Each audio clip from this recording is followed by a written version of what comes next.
नेहा जी दिल्ली से। गुरुदेव, मेरे माता पिता ने एक सपना देखा था कि मैं एक उच्च पदाधिकारी बनूं। उन्होंने मेरे हर संभव प्रयास किया और मैंने भी बहुत मेहनत की, बट असफलता हाथ लगी। महाराज जी, अब असफलता से डर सा लगने लग गया है, प्रयास करने में भी डर लगने लग गया कि दोबारा असफल हो गई तो माता पिता दोबारा प्रयास करेंगे। हमको प्रयासरत रहना है। हमारा पूर्व का प्रारब्ध जो है ना, जैसे हमको दुख देना है प्रारब्ध को, तो अब हम अगर सफल हो जाएंगे तो दुख कैसे मिलेगा?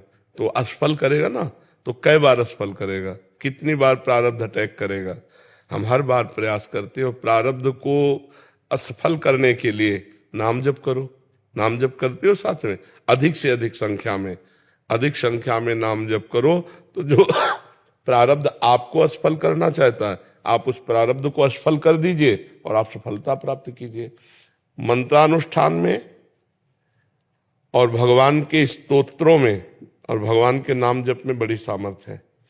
यदि हम भगवान के मंगलमय स्तोत्रों का, जैसे भारी से भारी संकट हो और गजेंद्र मोक्ष का पाठ करें रोज, तो भारी से भारी संकट निवृत्ति हो जाएगी।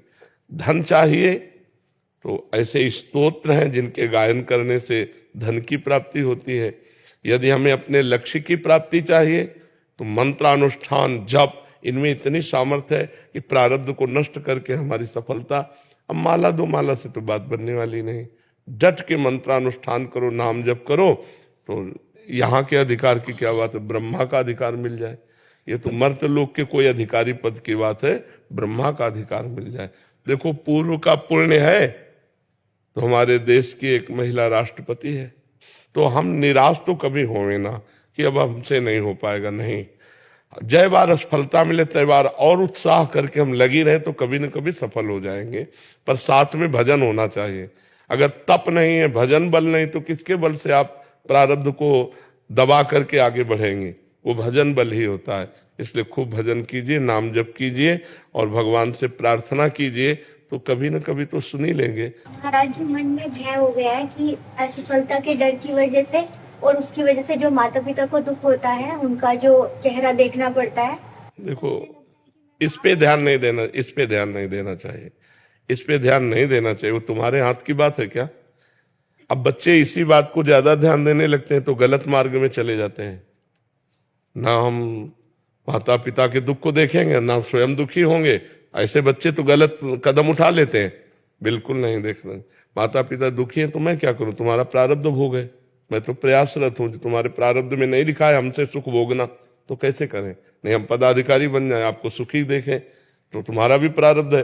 तो इसलिए नाम जप करो, विवेक पूर्ण रहो, निराश मत हो और किसी के ज्यादा उदास होने पर चिंतन मत करो, क्योंकि वो अपने स्वार्थ से आपकी तरफ देख रहे हैं ना, कोई परमार्थ की तरफ थोड़ी देख रहे हैं। स्वार्थ संबंध की अगर मेरा बेटा बेटी पदाधिकारी हो जाता तो वो भी सुखी रहता और मुझे भी सुख प्राप्त होता, यही चिंतन होता ना। तो वो प्रारब्ध के अधीन है। क्या जितना प्रयास करो, जब तक प्रारब्ध क्षीण नहीं होगा तब तक आपको बढ़ने नहीं देगा। कई लोग ऐसे होते, ज्यादा प्रयास नहीं करते, उन्नति को प्राप्त हो जाते हैं, उनका प्रारब्ध उनको सपोर्ट कर रहा है। कई लोग ऐसे बहुत विज्ञ है, बहुत प्रवीण है, लेकिन उनकी प्रवीणता कागज में लिखी रखी, उनके पास हासिल है प्रवीणता, पर उसका लाभ वो नहीं ले सकते, क्योंकि प्रारब्ध जहां कदम रखेंगे वही गिरा देगा।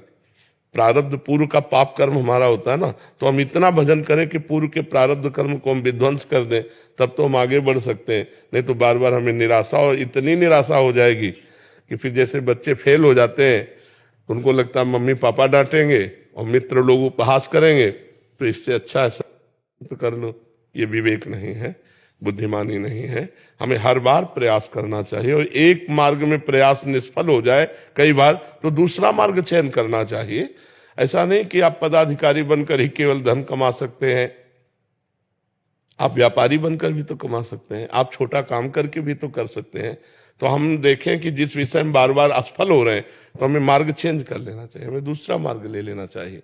पढ़ लिख करके आप ऐसी नौकरी भी कर सकते हैं जिससे आपको अच्छे पैसे मिल जाएं और आप अपने परिवार का पोषण करें। तो जरूरी सरकारी पदाधिकारी ही बन करके हम अपने परिवार का पोषण कर सकते हैं? नहीं। तो हमें बहुत गंभीर रहना है, धैर्यवान रहना है और भगवान से जुड़े रहना है। तो हमारी जिंदगी आज नहीं तो कल प्रकाशित हो जाएगी, भगवान कृपा कर देंगे।